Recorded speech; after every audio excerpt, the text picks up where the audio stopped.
Viewer discretion is advised. In the fall of 1978, 15-year-old Mary Vincent was hitchhiking near Modesto, California, hoping to get to her grandfather's house after running away from home. When a seemingly kind older man in a blue van pulled over and offered her a ride, she hesitated, but accepted. The man was 51-year-old Lawrence Singleton, a former merchant seaman. After stopping briefly to pick up other passengers and being refused, Singleton continued alone with Mary, eventually turning off onto a deserted road. That's when her instinct turned to fear.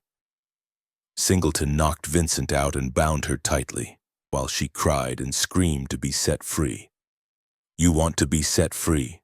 I'll set you free," Singleton said the next morning. He pulled out a hatchet, severed both Vincent's arms, threw her down a ravine and left her for dead. Welcome to Real Story Files, where we uncover the darkest, most unbelievable true stories from around the world.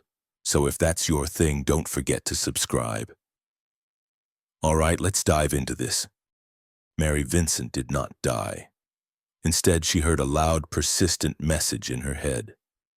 "I can't go to sleep," she recalled thinking, per an interview with Open Ceilings magazine. "He's going to do this to somebody else. I can't let that happen."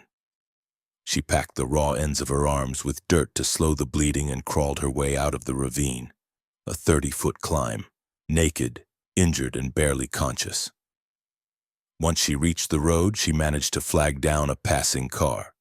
Two Good Samaritans picked her up and rushed her to a nearby hospital. She had lost over half the blood in her body, and the rest of the blood got to a toxic level. Her body took it because she said she was that desperate to live. A forensic sketch artist worked with Mary as she recovered from her injuries, and her description helped police identify and arrest Singleton, who was later found guilty of attempted murder, mayhem, kidnapping, and multiple other charges. When asked to identify Singleton in court, she pointed at him with her silver prosthetic hook hand. He was released in 1987 and faced public outrage. Towns across California protested his release, and he had to be housed in a trailer on San Quentin prison grounds until his parole ended because no Northern California community would accept him, per the Los Angeles Times. In 1997, nearly 2 decades after his attack on Mary, Singleton murdered 31-year-old Roxanne Hayes in Tampa, Florida. He was sentenced to death but died of cancer in prison in 2001.